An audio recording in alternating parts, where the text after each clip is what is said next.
Doctor, can you talk about the Fluoride Action Network and what you're about and what sort of things you hope to accomplish? Well, when I got involved, my wife twisted my arm. I didn't want this issue because I was very much involved with waste. The waste issue has been involved for 27 years. It's taken me to 49 states, 7 provinces in Canada, and 53 other countries. So nearly all my weekends, holidays were mortgaged. This is all pro bono stuff. And I'm trying to hold this job down of teaching chemistry at a university and doing all this stuff on waste. And then she comes in with this third issue of fluoridation. And when she put these things on my desk, I said, she says, will you read these? I said, what is it? She says, oh, it's fluoridation. I said, take those away. These people are crazy. That's what I thought. So I had swallowed the American paradigm that people opposed to fluoridation are Looney Tunes, Dr. Strangelove, etc. It's very well constructed propaganda. But anyway, so 16 years of fighting this and very frustrating shadow boxing. Anyway, when we started to get involved, we could see both historically and at that time in '96, that we had a very good chance of beating fluoridation at the community level. If it came to a debate, if both sides got an airing in the local media, etc., then we had a good chance of winning. But none of this was adding up. Nobody was knitting these individual campaigns together. So that's what the Fluoride Action Network was to bring these different campaigns at the local level and sometimes at the state level into a national and international level. And our development from 1996 onwards coincided with the advent of internet and emails and so on.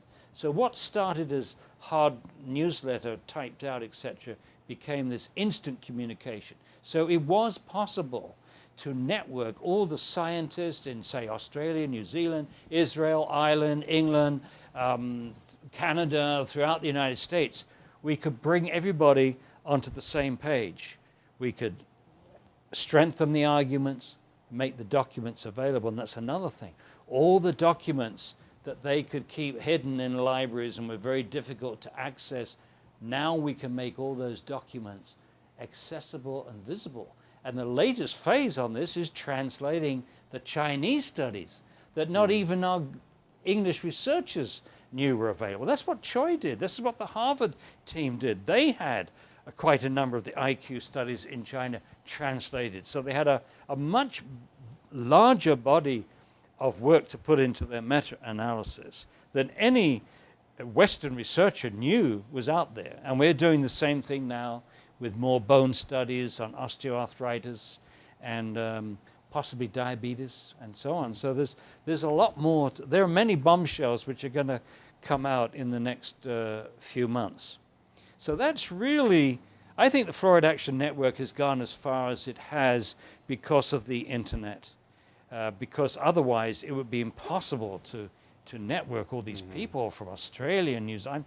Actually, I'm one of the few people in this whole network that gets to meet everybody. Because I've been to Australia, New Zealand, and Israel, and Ireland, and England, and so on. And I get to meet all the activists. I'm a very privileged person. I get to meet in person all these people. Most of them are working two jobs. They have to earn a living, and in their spare time, and it's a thankless task. I mean, you're not made to feel good in your community. You're usually ostracized. They make a point of painting you as a troublemaker, as a loudmouth, vocal minority. You know, it's very difficult for people to do that, and they burn out. They burn out. Sure.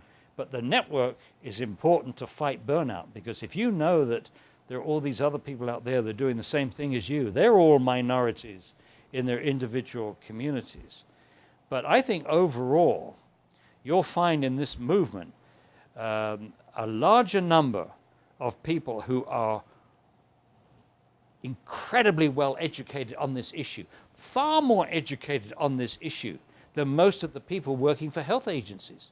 We know more about this issue than they, because they only get one side of it. They only get the package of propaganda from whoever's pulling the strings. Very few of them do what citizens do, which is to actually trawl everywhere for every speck of information. We got these little sponges out there that are absorbing everything you can think of. They know, you know, about teeth, about bones, about brains, and so on. My son being the classic example. My son, who was really, if we have any success at all, I think 99% of it comes down to him. He only did one science course at university, beginning astronomy, and yet he's absorbed the whole literature of fluoride. He probably knows more about the literature on fluoride than any other living person. And over the last, since March of this year, he has been intensely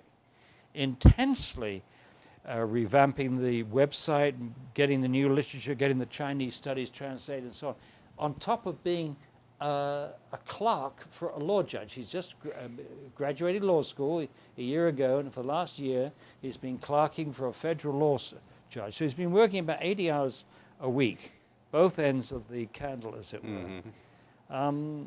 And it's just amazing. So we thought when he went to law school that was it, that he'd done what he could for fluoride. He'd made the web page, he made this lovely videotape called Professional Perspectives on Water Fluoridation, and people can watch this online. It's only 28 minutes, but 15 scientists go through 10 arguments why fluoridation is a bad idea. There's a Nobel Prize winner. There's 3 members of the National Research Council report.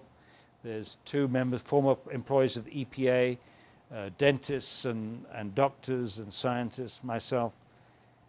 In 28 minutes, I think the average person with an open mind would see there's something wrong with this. I would say that is our most potent weapon. And if anybody, say a scientific professional, having looked at that videotape and it whets their appetite, but they want to be more convinced, I think that plus our book should do it. And then you've got the third component, which is our health database, is constantly updating what we know on the science. So, you know, the book has been now out for 2 years. And when we wrote that book, I think there were 23 IQ studies that we talked about. There's now 33. So that we have to constantly update. But we can do that on the web.